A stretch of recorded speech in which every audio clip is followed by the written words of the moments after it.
Glórias a Deus, nosso Pai.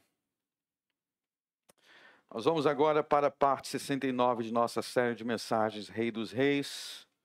Nós vamos ler Mateus capítulo 11 e depois vamos para o livro de Malaquias. Evangelho do apóstolo, segundo apóstolo Mateus, capítulo 11.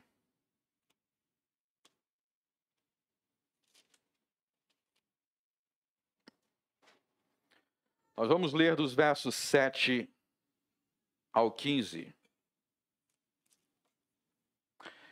E partindo eles, começou Jesus a dizer às multidões a respeito de João: que fostes ver no deserto? Uma cana agitada pelo vento? Sim, que fostes ver? Um homem ricamente vestido? Os que trajam ricamente estão nas casas dos reis. Mas então que fostes ver? Um profeta? Sim, vos digo eu, e muito mais do que profeta.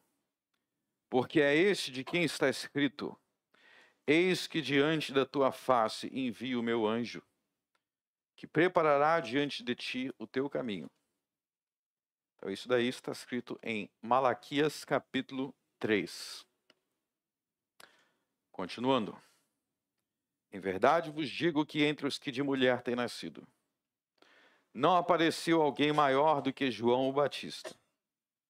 Mas aquele que é menor no reino dos céus é maior do que ele. E desde os dias de João Batista até agora se faz violência ao reino dos céus, e pela força se apoderam dele. Porque todos os profetas e a lei profetizaram até João.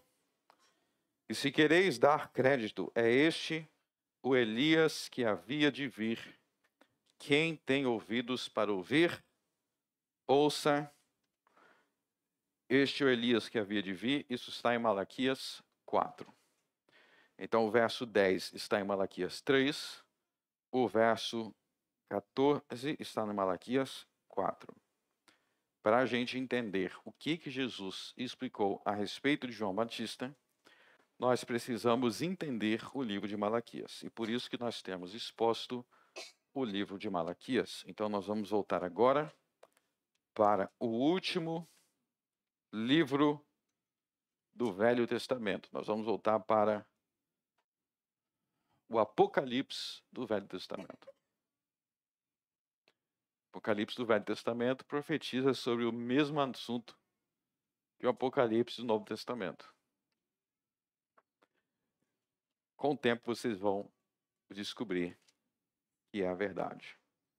Malaquias 2, versos 13 a 17. Até a semana passada eu expus até o verso 12. Quem quiser ler, quem quiser ouvir as posições, entre no nosso canal do YouTube. A partir do verso 13. Ainda fazeis isto outra vez, cobrindo o altar do Senhor de lágrimas, com choro e com gemido, de sorte que ele não olha mais para a oferta, nem aceitará com prazer da vossa mão. E dizeis: por quê? Porque o Senhor foi testemunha entre ti e a mulher da tua mocidade, com a qual tu fostes desleal, sendo ela tua companheira e a mulher da tua aliança. E não fez ele somente um, ainda que lhe sobrava o espírito.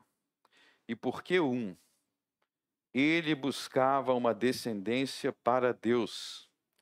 Portanto, guardai-vos em vosso espírito, e ninguém seja infiel para com a mulher da sua mocidade. Porque o Senhor, o Deus de Israel, diz que odeia o repúdio, e aquele que encobre a violência com a sua roupa, diz o Senhor dos exércitos. Portanto, guardai-vos em vosso espírito, e não sejais desleais. Enfadais ao Senhor com as vossas palavras, e ainda dizeis: em que enfadamos? Nisto que dizeis: Qualquer que faz o mal passa por bem aos olhos do Senhor, e desses é que ele se agrada. Ou onde está o Deus do juízo? Amém. Então, meus irmãos, na semana passada nós expomos do verso 10 até o 12, e do verso 10 até o verso 17, esse trecho do capítulo é sobre as corrupções no casamento, como que o homem deturpa o casamento que Deus criou. E este capítulo aqui, como eu mencionei, ele vai mencionar 3 formas de corromper ou deturpar o casamento. Número 1, quando pessoas que professam a fé cristã se casam com pessoas que não são cristãos ou têm relações com pessoas que não são cristãos, é uma forma de deturpar o casamento da forma que Deus criou. Então, nós falamos sobre isso na semana passada, que aqueles que são cristãos devem buscar pessoas que são cristãs, mulheres cristãs. E hoje nós vamos falar de 2 outras formas de corrupção do casamento, que é através da traição e da violência doméstica. Da traição e da violência doméstica. Então, até o capítulo 2, verso 9, no capítulo 1, até o capítulo 2, verso 9, o profeta estava falando sobre as corrupções da igreja. Sobre as corrupções da igreja. Então, ele fala contra as corrupções do culto da igreja, no capítulo 1. No capítulo 2, ele fala contra os líderes corruptos da igreja. Ou seja, os sacerdotes corruptos da igreja do Velho Testamento. E a partir do verso 10 do capítulo 2, ele fala contra a corrupção do casamento e das famílias. Se a gente para pensar, essas são as 2 grandes bases das sociedades. A grande base da sociedade é a igreja e a família. Quando essas 2 instituições se desmoronam, a nação inteira se desmorona. Quando essas 2 instituições vão bem, a sociedade vai bem. Então, eu quero que vocês observem que no final do verso 17, termina com a pergunta. Tem uma pergunta que o povo faz contra Deus no final do verso 17. A pergunta é: onde está o Deus do juízo? Onde está o Deus do juízo? E vocês vão descobrir que João Batista e Jesus Cristo são a resposta a essa pergunta. Mas nós vamos explorar isso depois. Porque isso vai ser no capítulo 3. A resposta dessa pergunta é João Batista e Jesus, no capítulo 3. Mas por enquanto nós estamos no capítulo 2. Bom, vamos então para o verso 13, que é o início da nossa leitura de hoje. Ainda fazeis isto outra vez, cobrindo o altar do Senhor de lágrimas, com choro e com gemidos. Então aí você vê que ele está falando de pessoas que estão em um estado muito emocional. Elas estão chorando muito. Elas estão chorando e estão gemendo. Então você vê que tem alguém aí chorando desesperado. E aonde que essas pessoas estão chorando? Essas pessoas estão chorando no altar do Senhor. E aí eu quero que você se pergunte o que é um altar. O que é um altar? Se você for um católico romano, ou se você for alguém que tiver origens pentecostais, você vai chamar a parte de frente da igreja de altar. Você quer ver alguém que é católico romano ou veio de origens pentecostais, ela chama a parte de frente da igreja do altar. Aí talvez você pense assim, ué, isso aqui não é altar, não? E a resposta, não.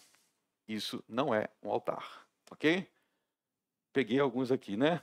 Então, isso aqui não é um altar. Por que não? O que é um altar na Bíblia? E eu vou explicar por que é a palavra usada hoje.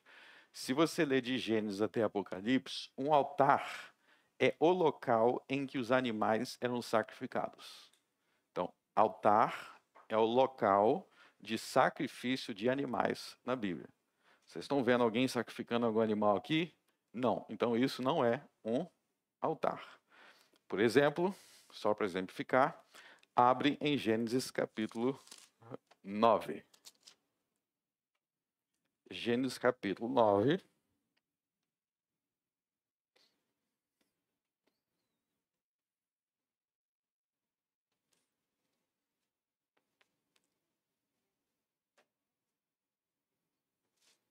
Na verdade, Gênesis capítulo 8. Gênesis 8, verso 20. Quem está fazendo o plano de leitura anual leu essa passagem recentemente. Gênesis 8, 20. Vamos ler. E edificou Noé um altar ao Senhor. Então, você viu que Noé edificou um altar. O que Noé fez nesse altar? Ele tomou de todo animal limpo, de toda ave limpa e ofereceu holocausto sobre o altar. O que Noé faz no altar? Ele oferece holocausto. O que é holocausto? É um tipo de sacrifício onde todo o animal inteiro era queimado. Não sobrava nenhuma parte. Então, altar na Bíblia é onde acontecia sacrifícios. Na igreja, então, não tem altar. O que tem na igreja? Tem um púlpito e tem uma mesa. Por que os católicos romanos chamam a parte da frente da igreja de altar? Porque os católicos romanos acreditam que na missa acontece um sacrifício. Então, chamar a parte da frente da igreja de altar faz parte da crença deles de que a ceia do Senhor, na ceia do Senhor, que eles dizem que o pão se transforma no corpo de Cristo, literalmente, o sangue se transforma o vinho se transforma no sangue de Cristo, literalmente, e Jesus é sacrificado na missa. Eles acreditam que toda missa tem um sacrifício de Jesus e que esse sacrifício de Jesus, dentre outras coisas, ajuda a tirar as pessoas do purgatório. Então a missa é um sacrifício. Se você não crê que a missa é um sacrifício, então não tem motivo de você chamar nenhuma parte da igreja de altar, porque não tem sacrifício nenhum aqui. A ceia do Senhor não é um sacrifício expiatório, mas é uma comemoração do sacrifício que Hebreus capítulo 9 diz que o sacrifício de Cristo foi único e acabou, não tem mais sacrifício. Hebreus 9 e outras passagens de Hebreus deixam muito claro que o sacrifício de Cristo é único e não se repete, não tem repetição do sacrifício de Jesus, e por isso a igreja não sacrifica animais e muito menos nós ressacrificamos Jesus. Por isso que eu não sou um sacerdote oferecendo sacrifícios, eu sou um pastor anunciando o sacrifício que já foi feito, e por isso que na igreja não há altar, na igreja há uma mesa, a mesa do Senhor, 1 Coríntios 11. Então, se aqui em Malaquias capítulo 2 eles estavam no altar, por que eles estavam chorando no altar? Porque eles estavam, Malaquias é Velho Testamento. No Velho Testamento tinha o altar que ficava onde? No templo, que ficava em que cidade? Em Jerusalém. Então aqui eles estão no lugar do culto. Eles estão no lugar do culto, que é o templo. Então vocês lembram que o Novo Testamento também não tem templo. Aí entra outro problema das pessoas chamarem a igreja de templo. A igreja não é um templo porque não tem sacrifício, não tem altar. Então, nós não estamos no Velho Testamento, mas aqui eles estavam no Velho Testamento. Então, eles tinham altar, que ficava em que cidade? Jerusalém, muito bem. Então, por que é importante vocês entenderem isso? No verso 13, está vendo que ele diz, de sorte que ele não olha mais para a oferta. O que é a oferta nesse verso? A oferta nesse verso é o animal sacrificado. Então, a oferta aqui não é dinheiro. A oferta aqui é o animal que o cara levava, o crente levava até Jerusalém para ser sacrificado lá no templo de Jerusalém, e quem oferecia o sacrifício para ele seria um sacerdote levita. E também não tem mais levita na igreja. Bom, então qual é o cenário aqui do verso 13? Já que eu expliquei tudo isso, vamos entender o cenário do verso 13. O cara está no lugar de culto, ele está no lugar da adoração, no templo de Jerusalém, e ele está lá para adorar ao Senhor com sacrifício de animais, mas o Senhor rejeita a adoração dele. O Senhor não aceita o culto dele. É isso que está acontecendo. E aqui a gente precisa se perguntar: por que que o Senhor não aceita essa oferta? Por que que o Senhor não aceita essa adoração? Por que que o Senhor, no verso 13, não aceita esse adorador? Ele não está lá buscando. Então veja que aqui no verso 13 tem alguém que está no templo adorando a Deus e Deus não aceita ele lá. Diz que Deus não o aceita a oferta dele. Deus não aceita o culto dele. Então deixa eu dar uma advertência muito séria para todos aqui. É possível que existam pessoas aqui que Deus não aceita o seu culto, que Deus não aceita a sua adoração. É possível. Talvez você esteja sentado aqui e Deus te rejeite. Você precisa entender isso. Aí você pode se perguntar: ué, por que que essas pessoas estavam sendo rejeitadas? Você fala: já sei. Porque elas eram pessoas frias. Não me parece que eram pessoas frias, porque elas estão no altar chorando e gemendo. Na verdade, essas pessoas são, desculpem, adoradores extravagantes. Elas estão bastante emocionais aqui. E a gente precisa se perguntar por que que Deus está rejeitando pessoas que estão chorando, que estão desesperadas. Por que que Deus as rejeita? Deixa eu falar algo muito sério que você não pode nunca se esquecer. Porque dependendo do seu choro e da razão do seu choro, Deus não se importa. Dependendo do motivo pelo qual você está triste, Deus não se importa com as tuas lágrimas. Pode ser que Ele odeie as suas lágrimas e que Ele vai te fazer chorar mais. Meu Deus do céu. Então tem pessoas chorando que Deus não se importa? Sim. E não só não se importa, mas odeia. E é muito importante entender isso. Sabe por que é importante entender isso? Porque a gente tem que parar de confundir emocionalismo com arrependimento de verdade. Meus irmãos, sabe por que eu entendo muito Deus? A gente vai ver o resto do capítulo, por que Deus não se importa, a gente já vai ver. Mas eu já vi muitos canalhas chorarem. Eu entendo muito Deus aqui. Mas eu já vi. Eu já vi pessoas chorarem na tua frente e virar e não era arrependimento de verdade. Eu já vi. Por isso que quando eu leio isso aqui, eu falo, realmente Deus, Ele é Deus, né? Porque Ele não se comove com bobagens humanas. Deus não se comove com mentirosos, nem com lágrimas de crocodilo. Eu já vi vários canalhas chorarem. Choraram igual bebê. E você que é mais emocional, você que é mais tocado assim, você vê chorar e você acha, não, está arrependido. Acabou de fazer você de trouxa. Tem. Mas vamos continuar aqui para entender. Por que Deus não aceita o choro? Deus não aceita as lágrimas. Deus diz, pode espernear. Eu não aceito. Por que não?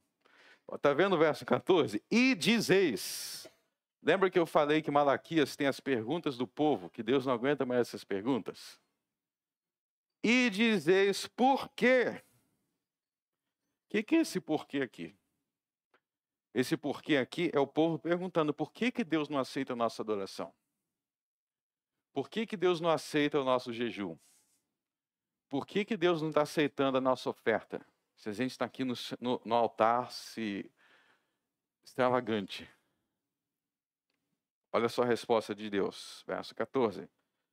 Porque o Senhor foi testemunha entre ti e a mulher da tua mocidade com a qual tu fostes desleal, sendo ela tua companheira e a mulher da tua aliança, porque você traía a sua mulher.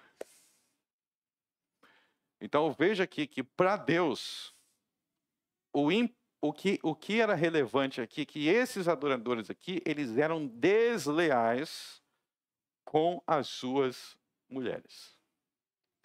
Ou seja, para Deus não interessa se estava chorando, se estava se esperneando, se estava se contorcendo, se estava dizendo isso ou aquilo.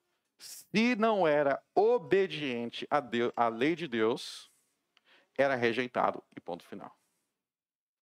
Então veja que existe, Deus está de tal forma comprometido com a sua lei, Deus está de tal forma comprometido com a sua lei, que ele não se move, nem se comove por nada, exceto pela obediência.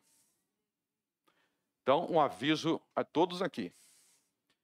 Se você estiver sendo desleal com a sua esposa, pode vir aqui todo domingo. No dia que você morrer, você vai para o inferno e você nunca vai ver a face de Jesus Cristo no paraíso sorrindo para você. Ah, mas eu ia na igreja. Ah, mas eu chorava. Ah, mas eu me desesperava. Deus não se importa. Deus não se importa. Se tiver alguém aqui desleal com a sua mulher, se tiver alguma mulher desleal com o seu marido, saiba que Deus não se importa com nada, exceto com o seu arrependimento. Aqui nós aprendemos, então, que não existe verdadeiro culto, exceto onde há arrependimento. Não há verdadeira adoração onde os homens não se arrependem em seu coração de seus pecados. E aí é importante, então, diferenciar entre o arrependimento verdadeiro e o emocionalismo. Vamos falar sobre isso daqui. A pergunta aqui, se eles não estão arrependidos, por que eles estão chorando? Por que eles estão nessa emoção? Porque existe uma diferença entre você se arrepender de seus pecados e você não gostar das consequências dos seus pecados. São duas coisas diferentes. Então, por exemplo, vocês que estão lendo Êxodo, vocês lembram que a cada praga que chegava, Faraó ficava desesperado e ele falava, tá bom. Por favor, Moisés, ora por mim. Ele pedia para Moisés orar por ele, aí Moisés orava por ele, aí acabava a praga. O que acontecia no instante que acabou a praga? Ele voltava a pensar da mesma forma. A cabeça dele voltava a pensar da mesma forma. Por quê? Porque a insatisfação dele não estava com o pecado dele.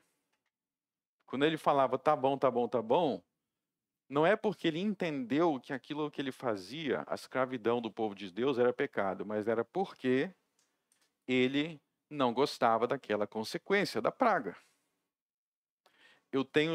A Bíblia diz que quando houve a morte dos primogênitos, que foi a última e a 10ª praga, houve um grande clamor no Egito, era um grito de desespero, todo mundo desesperado, quando eles viram que seus filhos primogênitos morreram.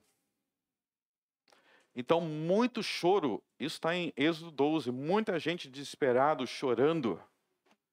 Mas não quer dizer que eles estavam arrependidos. Não quer dizer que eles estavam arrependidos. Tanto não estavam, que passou aquele momento ali, o que eles foram fazer depois? Eles foram atrás dos israelitas e Deus teve que destruir eles no Mar Vermelho. Se eles estivessem arrependidos, por que eles foram atrás dos escravos? Para trazer de volta. Porque não estavam arrependidos. Ué, se não estavam arrependidos, estavam chorando pelo quê? Estavam chorando pelas consequências. Que a morte dos primogênitos, perderam gado, perderam muita coisa, a terra do Egito foi destruída, então eles choravam por isso.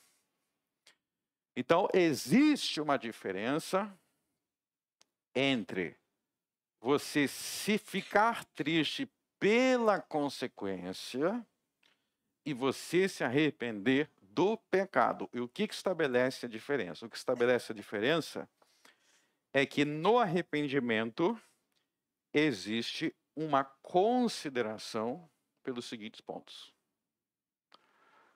Uma consideração, em primeiro lugar, por Deus e a sua lei. Ou seja, você reconhece Deus e os seus mandamentos como justos. Você mentalmente reconhece, realmente isso aqui é o certo.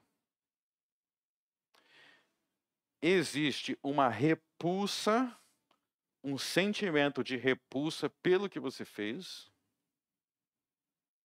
Então não é um sentimento de repulsa pela consequência do que você fez, mas é pelo ato em si. Você vê aquilo, realmente aquilo foi nojento.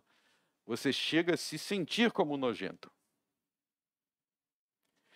E existem esforços para mitigar, para voltar atrás e para mudar o seu curso.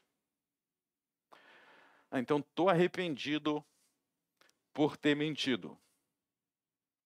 A gente tem que saber se você está arrependido por ter mentido ou está arrependido, ou está triste porque foi pego e agora tem consequências ruins. São duas coisas diferentes. São duas coisas completamente diferentes. Ah, você foi pego mentindo no trabalho, aí você foi demitido e ficou triste. Ah, eu estou triste, eu estou tão arrependido, às vezes não está não. Às vezes está dizendo que está arrependido, mas está triste porque foi demitido, perdeu o emprego. Isso não é arrependimento. A perda do emprego pode até te conduzir ao arrependimento, mas não é o arrependimento em si, essa tristeza. A tristeza é quando você entendeu o seguinte: que canalha eu sou porque Deus tão santo e eu mentindo, e o meu próximo, você sentia tristeza pelo seu próximo, pelo que você está fazendo com ele. Aí você está se arrependendo, e aí você se esforça para falar a verdade. Aí você está se arrependendo. Fora isso, pode até ter emocionalismo. E a gente, como pastor, lida muito com isso. Uma das maneiras que a gente descobre é quando a gente vai conversar do pecado em si. Então tem gente que fala assim, estou arrependido. Aí você vai conversar sobre como que aquele pecado foi terrível. E a pessoa não aceita reconhecer que foi terrível. Ela não reconhece que foi terrível. Ela vai falar assim, não, mas eu tinha um motivo. Ela vai te dar um monte de explicação. Ah, foi por isso, foi para aquilo outro, papapá, mas eu estou arrependido. Tá, não. Se tivesse arrependido, você seria o primeiro a se esculhambar. Você ia falar por que foi terrível. No arrependimento, você não precisa ficar te explicando tanto por que foi terrível. Você mesmo vai se explicar. Foi terrível porque isso é terrível, isso é terrível, isso é terrível. É assim. Então, o arrependimento não não inclui uma mera tristeza, mas é uma tristeza pelo ato pecaminoso. Não é tristeza simplesmente pela consequência, não é tristeza porque você foi pego, não é tristeza porque você sofreu alguma coisa. É tristeza porque você entendeu que aquilo é grave. Isso envolve arrependimento, mas o arrependimento não é só você ficar triste. Eu estou triste. Aí você fica lá na tristeza, se triste. Não. Essa tristeza no verdadeiro arrependimento vai se transformar em alegria, porque a tristeza vai ser seguida por uma confissão a Deus. Você vai abrir a sua boca e falar: Deus me perdoa. E aí, ao ter o perdão de Deus, você vai receber alegria. E você vai mudar de rumo. A pessoa que fica o tempo todo rolando na tristeza, talvez é porque não acertou aquele pecado com Deus. Porque quando você acerta o pecado com Deus, você precisa crer que Deus perdoa. Se você crer que Deus perdoa, você precisa ficar feliz por Ele ter te perdoado. Não pode ficar perpetuamente se jogando na comiseração. A não ser que também você está desconfiando que Deus perdoa. E tem pessoas que têm isso, elas ficam questionando se Deus realmente perdoa. Saiba que Deus é muito mais poderoso para perdoar do que você para pecar. O seu pecado não é maior do que a graça de Deus. Tem gente que parece que é outra característica do falso arrependimento, né? É ficar querendo colocar limite para Deus me perdoar. Não, o perdão de Deus é maior do que a sua canalice. Aonde abundou a safadeza, superabundou a graça. E a gente sabe que onde Deus entra para perdoar, Ele também entra para santificar. Ele não te deixa na lama.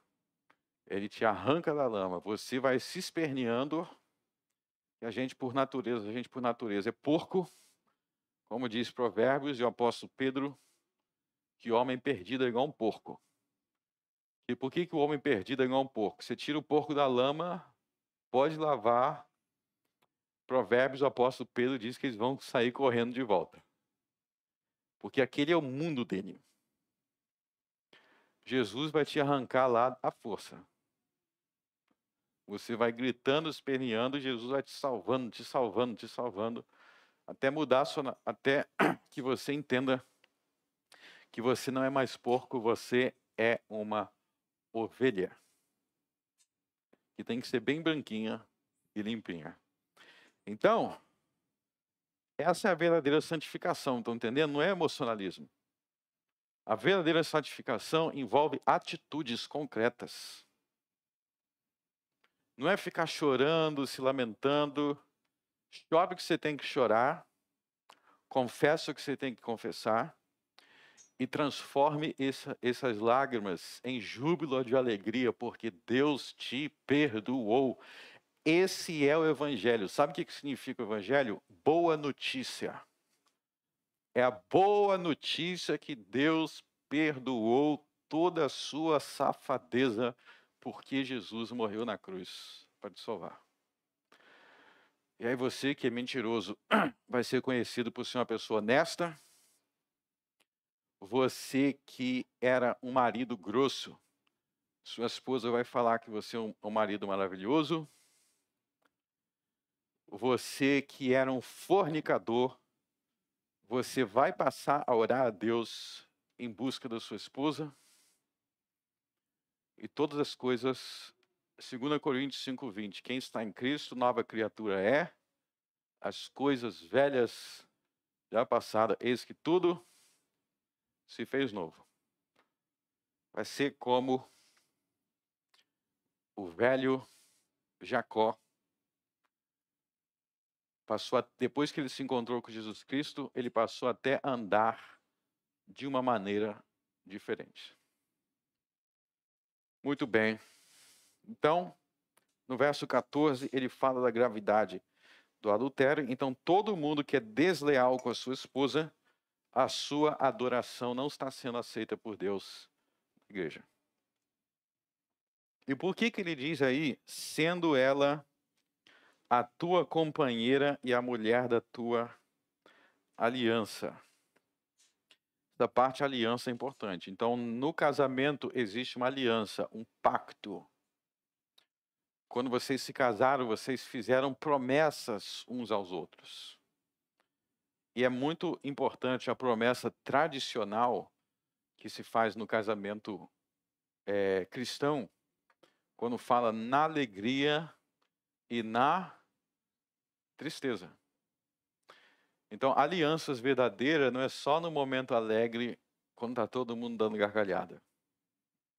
Né?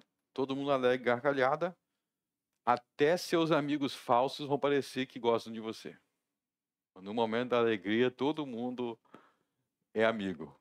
Né? Até aquele cara lá completamente falso vai parecer que gosta de você. A verdadeira amizade e o verdadeiro amor do casal, ele se revela nos momentos de tristeza. Nos momentos de tristeza se manifestam nossos verdadeiros amigos e se manifesta o verdadeiro amor do casal. Por quê? Porque o casamento é uma aliança para a vida. E somente sendo uma aliança para a vida é que é possível construir o verdadeiro amor. Esse pessoal que fica trocando toda hora, não tem como você construir um verdadeiro amor desta forma, porque o verdadeiro amor se constrói com o tempo. Se constrói com as lembranças construídas juntos. Né? O casal saudável, o casal bíblico, não são duas pessoas que tiveram um momento de alegria. Um momento de alegria você teve até com seus amigos falsos. Fala aí. Não teve aquele amigo falso teu? Em algum momento vocês se divertiram juntos. Beberam alguma cachaça junto, ficou os dois doidos e falaram assim, hoje foi muito feliz. Isso aí não é a verdadeira felicidade que Deus criou o casamento para ser. A verdadeira felicidade não é algo momentâneo e passageiro. Deus quer que o casamento seja feliz, Eclesiastes 9, e essa felicidade ela é construída ao longo do tempo. Ela é construída. E aí vai passar, vocês vão chegar lá bem velhinhos, e olhando para os seus 67 netos, que seja verdade para todos vocês. Eu não sei se a Bequinha vai conseguir me dar tudo isso. Mas falando sério, vocês vão olhar para os seus netos, vocês vão olhar para as suas lembranças, para as suas histórias, para os seus muitos momentos. Vão olhar para os seus conflitos e pela superação desses conflitos. E vai ser fonte de alegria também. Então, Deus criou o casamento para ser assim. As pessoas hoje, elas não querem resolver nada, não tentam resolver nada, e por isso não conseguem construir um legado do amor verdadeiro. Vocês aí que são casados há muitos anos, com certeza não teve só momento de alegria. Mas se vocês foram um autêntico casal cristão, vocês superaram esses momentos de tribulação e isso gerou alegria. As conquistas juntos. Nós precisamos aprender a valorizar as conquistas, o legado, e não ser tudo imediatista. Não deu certo aqui, vou pular para o outro, vou pular para outra, vou pular para outra. Um monte de histórias de um dia só. Sem substância. Sem legado. Então, existe uma aliança. Tá? E se essa aliança não houver fidelidade de uma das partes, a outra parte não tem como cumprir. Isso é um detalhe importante também. Então, o casamento é uma aliança porque envolve duas pessoas. Não tem como funcionar se não tiver os dois. Né? E aí que ele vai aí entra o contexto da deslealdade, da traição. Inclusive, essa traição, ela possibilita o divórcio, porque onde dois não quer, não tem como existir onde um é desleal. Então a gente tem que entender que Deus criou, aí entra o verso 15, e não fez ele somente um. O que ele está falando aí quando ele fala e não fez ele somente um? E depois tem outra pergunta aí, por que somente um? Ele está se referindo aí a Gênesis 2. Vamos abrir lá em Gênesis 2.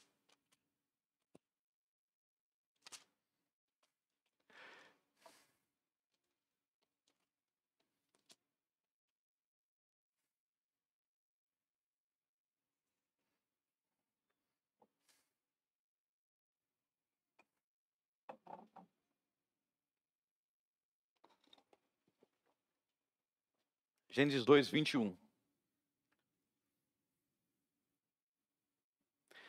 Então o Senhor Deus fez cair um sono pesado sobre Adão, e este adormeceu. E tomou uma das suas costelas e cerrou a carne em seu lugar. E da costela que o Senhor Deus tomou do homem, formou uma mulher e trouxe a Adão. E disse a Adão: esta é agora osso dos meus ossos, carne da minha carne, esta será chamada mulher, porquanto o homem foi tomada. Portanto, deixará o homem o seu pai e a sua mãe, e apegar-se-á à sua mulher, e serão os dois uma carne. Então tá vendo que os dois serão uma carne. Então é isso que... Pode voltar em Malaquias.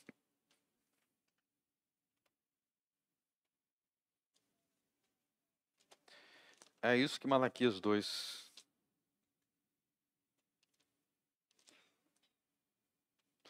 está falando. Quando ele fala, e não fez ele somente um. Então, no contexto aí, se vocês voltarem para o verso 14, ele está falando da aliança do casamento. Então, quando Deus criou o homem e a mulher, ele criou o homem e a mulher para que fossem somente um, e por isso não faz sentido o que nós falamos na semana passada, você procurar filhas de deuses estranhos ou filhos de deuses estranhos, porque não tem como vocês serem um no Senhor se vocês não têm essa base em comum. E ele vai fazer uma pergunta, e por que somente um? Por quê? Olha só a resposta. Ele buscava uma descendência para Deus. Então, essa palavra aí, descendência, está se referindo aos filhos. Ele, quer dizer Deus, buscava uma descendência para Deus. O que quer dizer uma descendência para Deus? Quer dizer que o homem e a mulher vão se unir em uma só carne, e os seus descendentes também vão servir a Deus, porque eles vão criar os seus filhos nos caminhos do Senhor. Então veja que aí que os filhos piedosos, santos, são o motivo, um dos motivos de Deus ter unido o casal como uma só carne. Então aí está a grande importância de você criar os seus filhos no caminho do Senhor. E aí nós vemos que a deslealdade, a traição no casamento destrói isso. Então tem muitos filhos de cristãos desviados dos caminhos do Senhor, porque os pais não criaram nos caminhos do Senhor e muitas vezes não criaram porque tinha traição no casamento. Tinha traição e aí desestrutura a família e perde o propósito que era para existir. Então, pense nisso daí. Essa semana eu vi alguém falando sobre o tipo de igreja que você frequentaria. E o meu posicionamento sobre isso é o seguinte: quando eu penso no tipo de igreja que eu frequentaria, eu não penso em primeiro lugar em mim. Eu penso em mim em último lugar. Eu penso em primeiro lugar em minha esposa e em minha filha. Se elas vão estar bem. Ué, tem gente que não pensa assim? Então um monte. Tem um monte. Tem gente que frequenta a igreja tal. Aí fica direto falando assim, ó, a igreja tal não é bíblica, a igreja tal não ensina a Bíblia, não isso, não aquilo outro. Ah, por que você está lá? Ah, porque eu estou ajudando os meus amigos a entender XYZ. Estou ajudando meus amigos lá. Ou eu não posso deixar meus amigos. Cara, você não se casou com teus amigos. E os teus amigos não estão teus filhos. A igreja que tem que escolher é, em primeiro lugar, aonde os teus filhos vai ser espiritualmente edificado. Teus amigos, a responsabilidade deles é a mulher e os filhos deles. Em primeiro lugar, é onde teu filho, a tua esposa vão ser espiritualmente edificados. Eu que sou capaz de ouvir muita coisa e não ser afetado. Porque eu sou um pastor treinado em teologia e treinado para refutar heresias. Então eu posso ficar o dia inteiro ouvindo abobrinha, eu não sou afetado. Mas a minha mulher e a minha filha não é treinada para ouvir abobrinha e não ser afetada. Você pode me colocar 1 ano só ouvindo heresia e eu só vou tomar mais raiva do que ela aceita. Agora, se botar a minha filha 1 ano criada ouvindo heresia, ela vai se corromper. Porque ela é uma criança. E olha só, deixa eu avisar uma coisa para os homens, principalmente os homens que gostam de ler muito a Bíblia, estudar muito teologia, isso é muito bom. Mas não presume que a tua mulher e os teus filhos saibam tudo que você sabe. Você pode saber, não quer dizer que eles saibam. Eles podem estar sendo corrompidos por X, Y, Z e você está achando que está todo mundo muito bem. Então, você vê aqui o propósito de Deus, o casal e a descendência. Portanto, guardai-vos em vosso espírito e ninguém seja infiel para com a mulher da tua mocidade. Olha só essa ênfase em mulher da tua mocidade.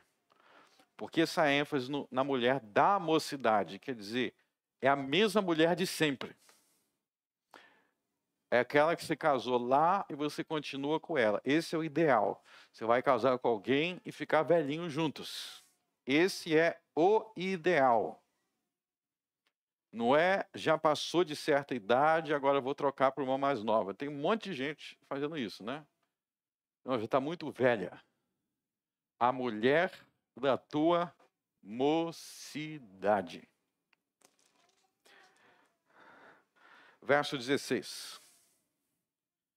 Porque o Senhor, o Deus de Israel, diz que odeia o repúdio e aquele que encobre a violência com a sua roupa. O que é um repúdio aí? É o homem que estava abandonando a sua mulher por outra mais nova. Então, o repúdio aí é o ato de abandonar, ser infiel com a mulher.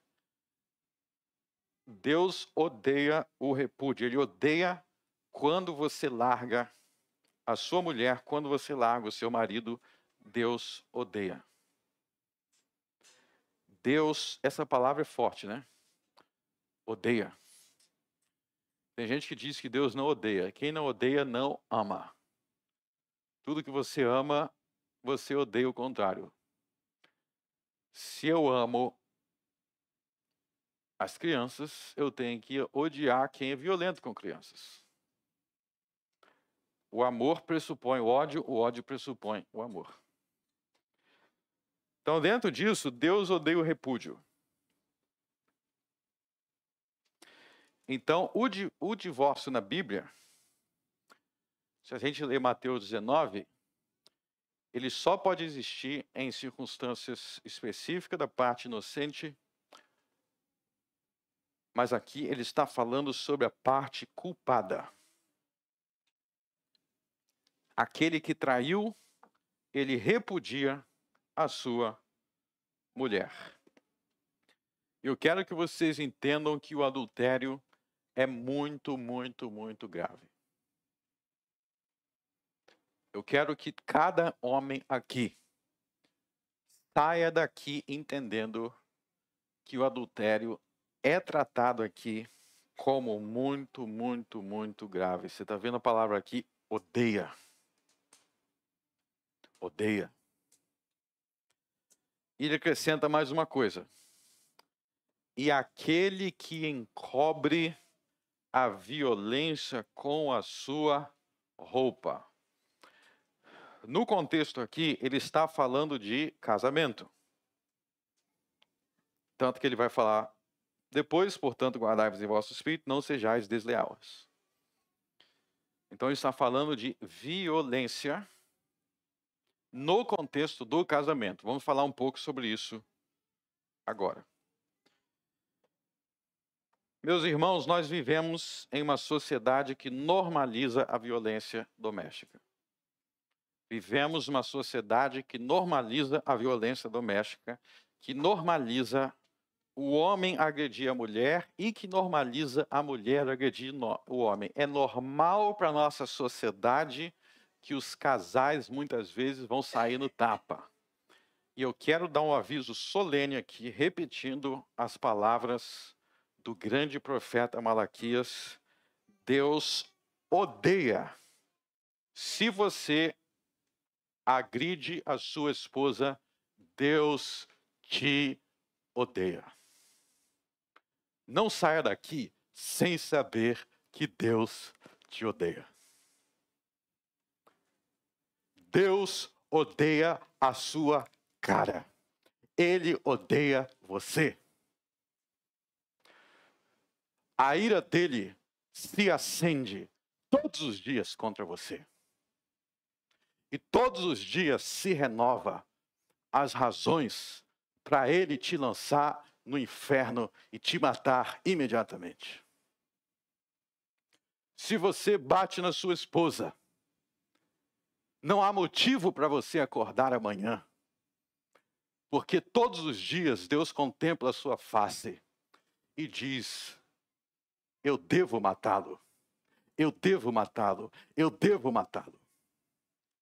Se você acordou hoje, é porque Deus renovou a sua graça e sua misericórdia, mas você não tem garantia que esta mesma graça e essa mesma misericórdia será renovada amanhã. Então, arrependa-se enquanto há tempo, porque amanhã pode ser muito tarde. Você vê a força dessas palavras? Deus, o Deus de Israel, odeia. E o que é o encobrir aqui? O que é o encobrir? Porque os homens violentos, eles não saem por aí dizendo eu sou violento. São pessoas secretas, né? Ainda fala assim, o que acontece entre marido e mulher, ninguém bota a colher. Não, vou te dizer quem é que tem que botar a colher. A polícia tem que ser chamada na tua casa, de preferência para te dar uns tapas. A violência doméstica. Encobre a violência com a sua roupa. Então tem pessoas que inclusive vão cobrir com a roupa, né? Vão colocar coisa para encobrir as marcas da violência. E além da violência física, existe a violência verbal. Não se esqueçam das palavras do Senhor Jesus no Sermão do Monte, em que Jesus fala sobre a violência com a língua. Então, vocês homens ou vocês mulheres, que xingam seus maridos, que xingam suas esposas, que falam com ela como se ela não fosse nada, que tratam com palavras agressivas. Romanos capítulo 3 fala sobre vocês, que a sua garganta é um sepulcro aberto. Deus sente o cheiro da podridão da sua língua. E a cada vez que você xinga o seu cônjuge, você dá mais razões para Deus te lançar no tormento eterno. A sua língua está podre. E o cheiro da podridão sobe aos céus, às narinas do Altíssimo. E ao sentir o cheiro, ele diz: vomitarei esse trapo da minha boca, como está escrito em Apocalipse capítulo 3. Nós criamos um Deus imaginário que parece mais com ursinhos carinhosos do que o Deus da Bíblia. O Deus da Bíblia odeia, ele se ira e ele lança os homens no inferno. Não brinquem com essas coisas. Não brinquem com a violência. Não brinque com as coisas que Jesus disse que conduzem ao inferno. Você está falando assim, poxa, você está falando de inferno só por palavras? Não sou eu que estou falando isso. É o que está escrito em Mateus capítulo 5. Que quem disser raca será réu do fogo do inferno. Isso foi dito por Jesus. Foi Jesus que introduziu o inferno nesse assunto. Quando ele falou de palavras de morte. Então, que geração é essa que nós vivemos, onde as pessoas podem destruir umas às outras e destroem aquela que é a sua própria carne, com a língua? Destrói aquela que é a sua própria carne. Mateus 5 diz que será réu do fogo do inferno. Está escrito lá em Mateus 5. Será réu do fogo do inferno. Se Deus criou, Efésios 5, o apóstolo Paulo ensina que se Deus criou a mulher para ser uma só carne contigo, você deve cuidar dela como se fosse seu próprio corpo.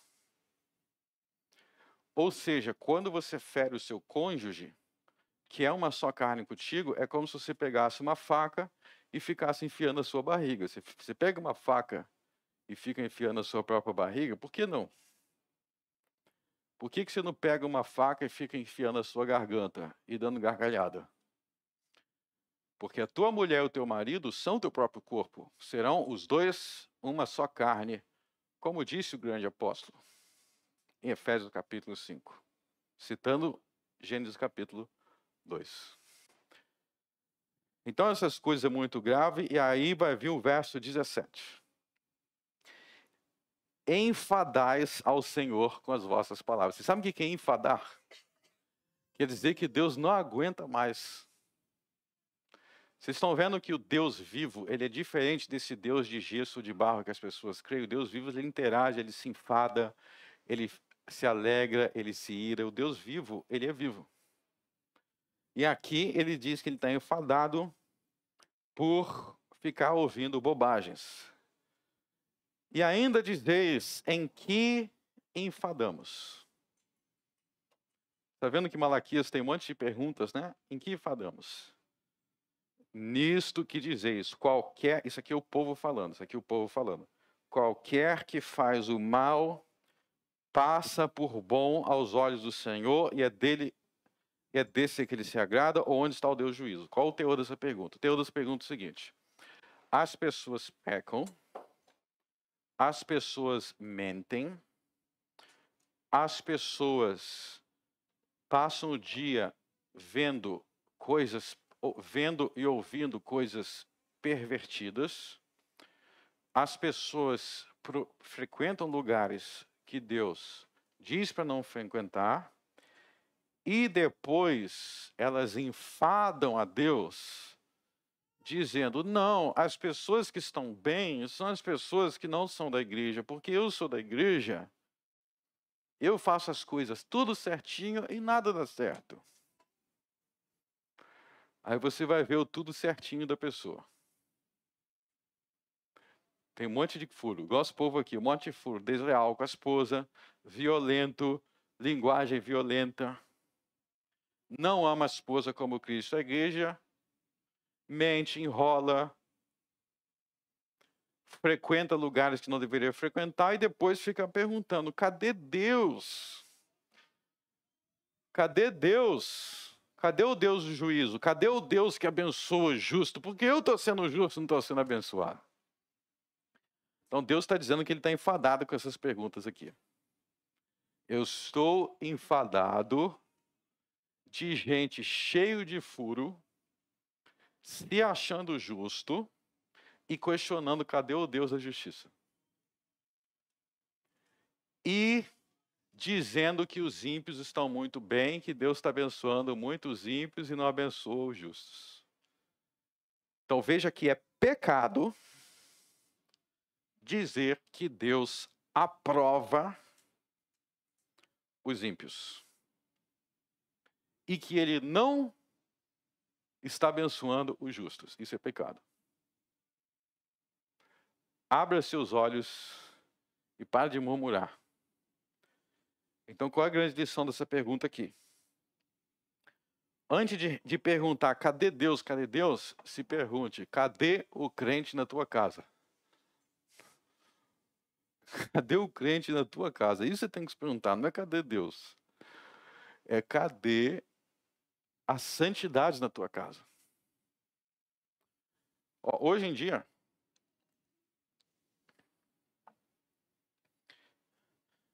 a pessoa te chama para um culto onde vai ocorrer idolatria, o crente tem medo de falar. Eu não vou para aquele culto idólatra, não pode falar. Aí frequenta um monte de lugares. Os amigos do trabalho chamam para tal lugar, vai. Chega em casa com a esposa, todo grosso. Se é solteiro,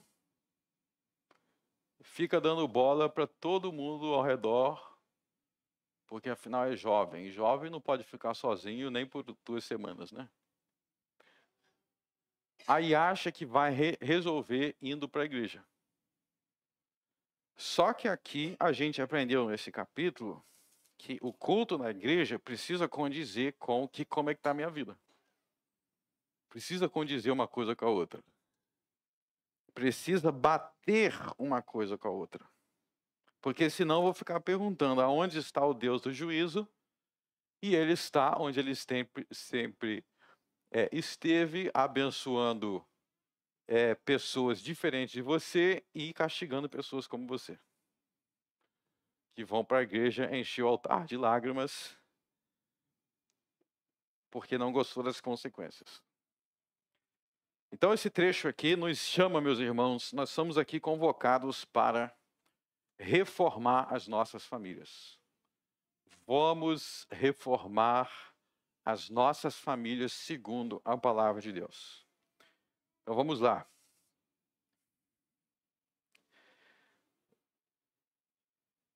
Se você não está amando o seu marido como deveria, você tem que se arrepender hoje e passar a amar ele como deveria. Se você não está amando a sua esposa como deveria, você tem que se arrepender hoje e passar a amar ela como você deveria. Se você é uma pessoa muito rude nas palavras, você tem que se arrepender e passar a criar o hábito de ter palavras doces e amorosas para o seu cônjuge. Aliás, já começa amanhã, segunda-feira, se você é rude nas palavras, vou dar a dica aqui do arrependimento. Amanhã, segunda-feira, você vai mandar um buquê de flores e vai comprar um presentinho. Estou falando sério. Por quê? Porque, vamos entender o princípio, o arrependimento não é só uma negação, mas é você se esforçar para fazer o contrário. Então, quem era muito rude tem que fazer o quê? tem que fazer coisas carinhosas. Quando foi a última vez que você levou a tua mulher para passear num lugar legal? Aliás, quem mora em Campo Bom não tem desculpa, não. Você tem a Serra Gaúcha, Gramado. Se você casado nunca levou tua mulher para Gramado, nem para dar uma volta no patinho lá, né? É patinho não, é cisne, né? Toma vergonha na tua cara. Tô falando sério, toma vergonha mesmo. O Brasil inteiro quer vir para Gramado. Aí você mora por lá, não leva nunca tua mulher lá. Tem que chorar muito por você mesmo, né? Então, procure fazer coisas contrárias daquilo. Não é só dizer eu me arrependi e pronto. Faça coisas contrárias. Estou dando só alguns exemplos aqui, mas você vai saber o que tua mulher gosta, o que ela gosta de fazer e faça coisas legais contrárias. Comece a elogiar ela. Se você é rude com seu marido, se você frequenta lugares onde existe muita tentação, sai daquele lugar. Você precisa tomar esforços concretos e reais para mudar o seu modo de ser. Isso que é arrependimento, que o profeta está nos chamando para arrepender. E vocês que são solteiros vão parar de ficar dando risadinhas para pessoas que você sabe que não é para você. Eu não estou fazendo nada. Não está fazendo nada. Não precisa falar para explicitamente as coisas para estar fazendo alguma coisa. As risadinhas, os sorrisinhos. Ah, eu não te dei meu WhatsApp, né? Aí começa até a inventar desculpa para passar no WhatsApp. Se aquela pessoa não está proibida, você nem tem que abrir brecha. Não tem que nem abrir brecha, não precisa chegar à consumação final. O arrependimento é assim, a gente se posiciona, o arrependimento não é um ato isolado. É um estilo de vida se posicionando a favor da justiça e abandonando a verdade. É um estilo de vida. Eu estou dando uns exemplozinhos aqui, para vocês entenderem que são vários detalhes do arrependimento. Às vezes detalhes. Até um sorriso. Até um sorriso. Ah, tem alguém no seu trabalho que você já percebeu que é fria. Faça alguma coisa, não fica, não estou fazendo nada, mas está dando sorriso, está de conversinha. Não. Aliás, faz uma coisa, começa a até tratar essa pessoa com frieza. Vai para o trabalho sem desodorante, sei lá. Faça alguma coisa para essa pessoa se afastar de você. Tome atitudes. Eu estou falando em tom de brincadeira, mas vocês estão entendendo, né? Tome atitudes concretas, não fica só, não estou fazendo nada. Aí vira e dá risadinha. Vai para o trabalho, sei lá, fedido, fale alguma coisa estranha. Faça alguma coisa. Arrependimento não é ficar parado, são atitudes concretas. E, meus irmãos, atitude concreta tanto por amor quanto para rejeitar as coisas que Deus odeia. Vamos orar. Altíssimo Deus, amado Pai, obrigado por tua misericórdia, obrigado por tua graça. Obrigado por nos ensinar o verdadeiro arrependimento. Que nós não venhamos nos arrepender em nossa casa, em nosso lar, para que venhamos amar as nossas mulheres como Cristo amou a igreja. E que as mulheres venham amar seus maridos como a igreja ama Cristo. Santifique, Senhor, as famílias dessa igreja. No nome de Cristo eu oro. Amém.